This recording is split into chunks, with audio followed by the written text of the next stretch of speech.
دوستوں، جنوب مشرقی یورپ کے بالکن ریجن کے ممالک Slovenia, Croatia, Bosnia Herzegovina, Serbia, Montenegro, Kosovo, North Macedonia کے نام آپ نے یقیناً سن رکھے ہوں گے۔ لیکن کیا آپ جانتے ہیں کہ یہ تمام ممالک کسی زمانے میں ایک ہی ملک ہوا کرتے تھے؟ اور اس ایک بڑے ملک کا نام تھا یوگوسلاویا۔ یہ نام بھی شاید آپ نے سن رکھا ہو۔ آخر اس ملک کا کیا بنا؟ کیا یہ ملک آج بھی موجود ہے یا یوگوسلاویا کا خاتمہ ہو گیا تھا؟ یہ ملک کیسے بنا تھا اور کیسے ختم ہوا، اور اس میں شامل علاقے آج کس حال میں ہیں؟ آئیے جانتے ہیں۔ دوستوں، ویسے تو یوگوسلاویا جنگ عظیم اول کے بعد وجود میں آیا تھا، لیکن اس کے قیام کا آئیڈیا اس خطے کے لوگوں میں صدیوں سے چلا آ رہا تھا۔ جنوب مشرقی یورپ کے بالکنز کا یہ پورا ریجن 20ویں صدی سے پہلے کچھ عثمانی خلافت اور کچھ آسٹریو ہنگیرین امپائر کے کنٹرول میں تھا، لیکن یہاں رہنے والے لوگ نہ تو آسٹرین تھے، نہ ہی ہنگیرین اور نہ ہی عثمانی ترک، بلکہ سالوک پیپل یا سلاوی لوگ تھے۔ اس ریجن کے دو ممالک مانٹینیگرو اور کنگڈم آف سربیا عثمانی خلافت سے 1878 میں آزادی حاصل کر چکے تھے۔ یاد رہے کہ اس وقت کوسووو اور نارتھ میسیڈونیا سربیا ہی کا حصہ ہوا کرتے تھے۔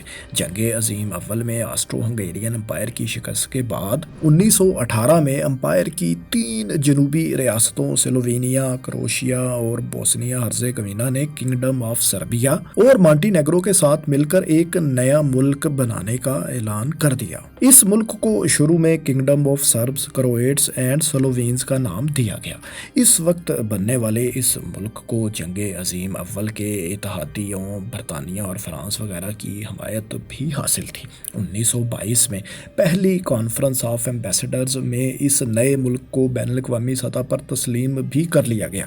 اس نئے وجود میں آنے والے ملک کے پہلے بادشاہ کنگ پیٹر اول تھے، جو کہ اس اتحاد سے پہلے سربیا کے بادشاہ ہوا کرتے تھے۔ 1929 میں اس ملک کا نام کنگڈم آف سربز، کرویٹس اینڈ سلووینز سے تبدیل کرتے ہوئے کنگڈم آف یوگوسلاویا رکھ دیا گیا۔ 1941 میں جنگ عظیم کے دوران جرمن، اٹالین اور ہنگیرین فورسز نے یوگوسلاویا پر حملہ کر دیا۔ اس حملے کے بعد یوگوسلاوین فورسز نے تو ہتھیار ڈال دیے، لیکن یہاں کے لوگوں نے تاریخی مزاحمت کی۔ یوگوسلاویا کی اس مزاحمت کو فوجی کمانڈر جوزف بروز ٹیٹو لیڈ کر رہے تھے۔ انہیں اتحادیوں کی حمایت بھی حاصل تھی۔ جنگ عظیم اول میں جرمن اور اٹالین فورسز کو پسپا کرنے کے بعد اٹلی کے کچھ علاقے بھی یوگوسلاویا کا حصہ بنے تھے۔ جنگ کے بعد کنگ پیٹر دوم کی بادشاہت کا خاتمہ ہو گیا اور کمیونسٹ گورنمنٹ نے ملک کی باغ دوڑ سنبھال لی۔ 1946 میں سوویت یونین کے آئین کی طرز پر ملک کا ایک نیا آئین تیار کیا گیا۔ اس آئین کے مطابق یوگوسلاویا کو 6 ریپبلکس اور 2 آٹونومس یعنی خود مختار ریجنز میں تقسیم کیا گیا۔ ریپبلکس میں Slovenia, Croatia, Bosnia Herzegovina, مونٹینیگرو، Serbia اور میسیڈونیا شامل تھے، جبکہ 2 خود مختار ریجنز کوسووو اور وائیوڈینا سربیا کا ہی حصہ تھے۔ ملک کا نام فیڈرل ریپبلک آف یوگوسلاویا رکھا گیا۔ اس کا دارالحکومت موجودہ سربیا کا دارالحکومت بلگراد ہی تھا۔ اس کے علاوہ ملک میں آباد تمام نسلی گروہوں کو برابر قرار دیا گیا۔ مرکزی کمیونسٹ حکومت مکمل طور پر بااختیار اور انتہائی طاقتور تھی۔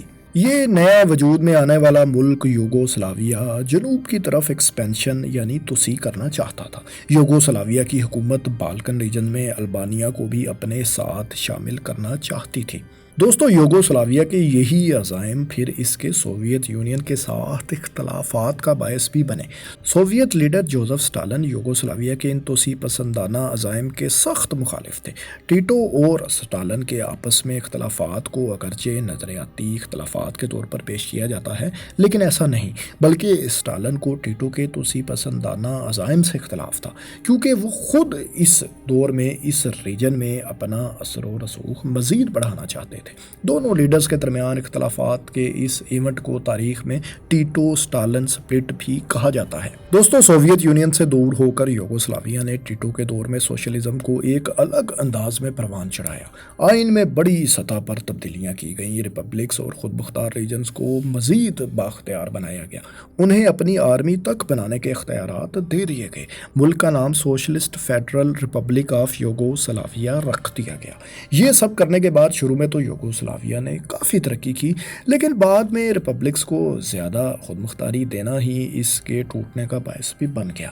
ہوا کچھ یوں کہ جس وقت تک ٹیٹو یوگوسلاویا کے حکمراں تھے تب تک ریپبلکس اور آٹونومس ریجن ایک دوسرے پر برتری حاصل کرنے کے خواہش مند نہیں تھے، لیکن یہ سب کچھ اس وقت تبدیل ہو گیا جب 1980 میں ٹیٹو کا انتقال ہوا۔ ان کی ریپلیسمنٹ کے لیے ان کی طرح کا کوئی طاقتور لیڈر موجود نہیں تھا جو ان تمام 6 کے 6 ریپبلکس اور خود مختار ریجنز کو آپس میں متحد رکھ سکے۔ یہ مسئلہ دن بدن گمبھیر ہوتا چلا گیا۔ ہر ایک ریپبلک خود مختار تھا اور سبھی چاہتے تھے کہ نیا آنے والا صدر ان کے ریپبلک سے ہو تاکہ مرکزی حکومت میں ان کا کنٹرول زیادہ ہو۔ ریپبلک کے درمیان اس اختلاف کا حل اس طرح نکالا گیا کہ تمام ریپبلکس کو کولیکٹیو پریزیڈنسی یا مشترکہ صدارت کے ذریعے صدارت میں برابر حصہ دے دیا گیا۔ اس طرح کسی بھی پالیسی یا قانون کو پاس کرنے کے لیے اکثریت کا اس کے حق میں ہونا لازمی تھا، یعنی ہر ریجن سے ایک بندہ پریزیڈنٹ نامزد تھا اور کل 8 ممبر پر مشتمل پریزیڈنشل کونسل بنا دی گئی تھی۔ اب ہر ایک ریجن اپنے مفادات کا تحفظ چاہتا تھا، جیسا کہ کوسوو آٹونومس ریجن ایک الگ ریپبلک بننے کا خواہاں تھا، جبکہ سربیا آبادی اور رقبے میں زیادہ شیئر ہونے کی وجہ سے حکومت پر زیادہ کنٹرول چاہتا تھا۔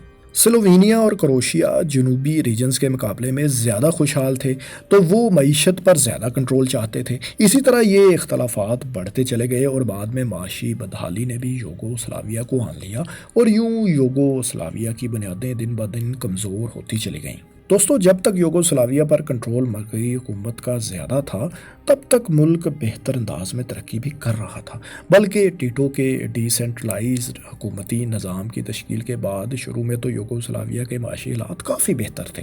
اس نظام میں اب اشیاء کی قیمتیں سپلائی اور ڈیمانڈ کی بنیاد پر طے کی جاتی تھی۔ امپلائیز کو بزنس میں شراکت اور ڈیسیژن میکنگ کرنے کا اختیار بھی دیا گیا تھا، انہیں بزنس کے شیئر ہولڈرز کے طور پر مانا جاتا تھا۔ یہ سب کچھ تھا تو اچھا، لیکن اس میں خامی یہ ہوئی کہ امپلائیز کو کنٹرول کرنے کے لیے ورکر کونسلز بنائی گئیں۔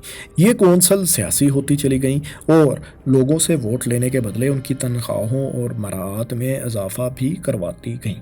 اس کا نقصان یہ ہوا کہ کاروباروں کے پاس اتنی بڑی ادائیگیاں اور مراعات دینے کے لیے پیسہ کم ہونا شروع ہو گیا۔ اس صورتحال میں تنخواہیں تو کم نہیں کی گئیں بلکہ اشیاء کی قیمتیں بڑھا دی گئیں۔ یوں مہنگائی کا ایک نیا طوفان بھی آ گیا۔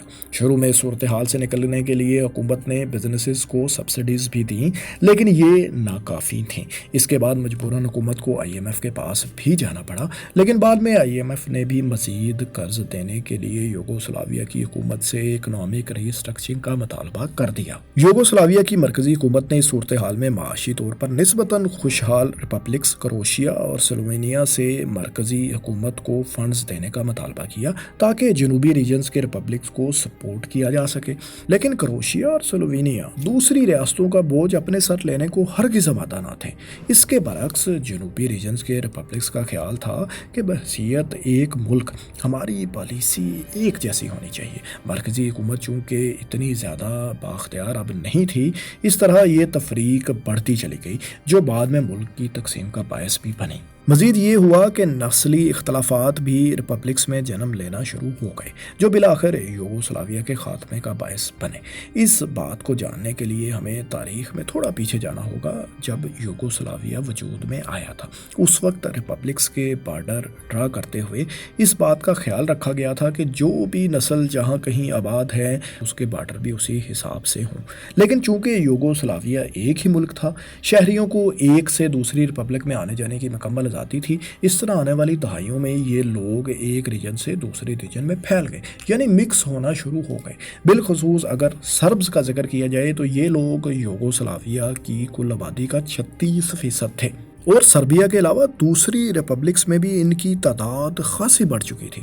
مثال کے طور پر بوسنیا کی کل آبادی کا 31% سربز ہو گئے تھے۔ ایسے ہی کروشیا میں بھی سربز کی تعداد پرسنٹیج کے اعتبار سے 12% ہو گئی تھی۔ جس وقت تک ٹیٹو زندہ تھے تب یہ مسئلہ اتنا گمبھیر نہیں تھا، لیکن ان کے انتقال کے بعد آنے والے سیاستدانوں نے بھی انہی نسلی بنیادوں پر سیاست کی۔ سربیا کا مطالبہ تھا کہ بوسنیا ہرزیگوینا اور کروشیا کے وہ خطے جہاں سربز اکثریت میں ہو گئے ہیں انہیں سربیا کی ریپبلک کا حصہ بنا دیا جائے۔ اپنے اس مقصد کے حصول کی خاطر یوگوسلاویا میں گریٹر سربیا بنانے کے لیے سربیا نے مونٹینیگرو میں پرو سربین حکومتیں بھی قائم کیں۔ دونوں اٹانومس ریجنز پہلے ہی سربیا کا حصہ تھیں اور پھر مونٹینیگرو کی حمایت حاصل ہونے کے بعد اب سربیا کے پاس 8 میں سے 4 صدارتی ووٹ آ چکے تھے۔ اس طرح کوئی بھی پالیسی جو سربیا کے حق میں نہ ہو اسے اکثریتی ووٹ ملنا تقریباً ناممکن ہو چکا تھا۔ ان حالات کو دیکھتے ہوئے سلووینیا اور کروشیا نے سمجھا کہ انہیں اس نظام کا حصہ مزید نہیں رہنا چاہیے جس پر سربیا کا اس قدر کنٹرول ہو، اور وہ دوسرے ریجنز کی معاشی بدحالی کا بوجھ اٹھانے کے لیے بھی تیار نہیں تھے۔ دوستو، یوگوسلاویا کے آئین میں یہ شک شامل تھی کہ اگر کوئی ریپبلک اس اتحاد یا یونین سے الگ ہونا چاہے تو وہ ایک ریفرینڈم کے ذریعے ایسا کر سکتا ہے۔ لہٰذا 1990 میں سلووینیا اور 1991 میں کروشیا نے اپنے اس آئینی حق کا استعمال کیا۔ دونوں ریپبلکس کی اکثریت نے یوگوسلاویا سے علیحدگی کے حق میں ووٹ دیا۔ ریفرینڈم کے نتائج کی بنیاد پر بالآخر سلووینیا اور کروشیا نے یوگوسلاویا سے علیحدگی اختیار کر لی۔ سلووینیا اور کروشیا کی دیکھا دیکھی میسیڈونیا نے بھی 1991 میں ہی ریفرینڈم کے ذریعے اس اتحاد سے علیحدگی اختیار کر لی۔ اس کے بعد 1992 میں بوسنیا ہرزیگوینا نے بھی ریفرینڈم میں اکثریتی رائے کی بنیاد پر اس اتحاد سے علیحدگی اختیار کر لی۔ یہاں ہونے والے ریفرینڈم میں 99.7% شہریوں نے علیحدگی کے حق میں ووٹ دیا، لیکن یہاں کی 31% سرب آبادی نے ریفرینڈم میں حصہ ہی نہیں لیا تھا۔ سربیا کو جب یہ علاقے جہاں سربینز کی ایک بڑی اکثریت موجود تھی ہاتھ سے جاتے ہوئے دکھائی دیے تو انہوں نے اپنی فوجیں کروشیا اور بوسنیا ہرزیگوینا دونوں میں داخل کر دی اور جنگ کا آغاز ہو گیا۔ اگلے 3 سال تک کروشیا اور بوسنیا میدان جنگ بنے رہے۔ 2 لاکھ کے قریب لوگ جان سے گئے اور 40 لاکھ مہاجر بنے۔ خطے میں عدم استحکام کی صورتحال کو دیکھتے ہوئے بین الاقوامی برادری نے امن کے لیے کوششیں شروع کر دیں، لیکن یہ بے سود ہی ثابت ہوئیں۔ اس کے بعد اقوام متحدہ میں بھی عام شہریوں کے تحفظ کے لیے قرارداد پیش ہوئی۔ بعد میں نیٹو بھی اس جنگ میں شامل ہوا اور نیٹو نے سربین فورسز پر حملے کیے اور انہیں ہتھیار ڈالنے پر مجبور کیا۔ نیٹو کی کارروائی کے بعد سربیا امن کے لیے راضی ہوا۔ 1995 میں ڈیٹن پیس اکورڈ کے تحت فریقین کے درمیان جنگ بندی عمل میں آئی۔ بوسنیا، کروشیا، سلووینیا اور میسیڈونیا کے یوگوسلاویا سے الگ ہو جانے کے بعد اب یوگوسلاویا اتحاد میں صرف سربیا، مونٹینیگرو، کوسوو اور وویوڈینا رہ گئے تھے۔ وویوڈینا جو کہ سربیا کا اٹانومس ریجن تھا، اس کے اختیارات پہلے ہی بہت محدود کر دیے گئے تھے۔ وہ تقریباً سربیا کا صوبہ ہی بن چکا تھا۔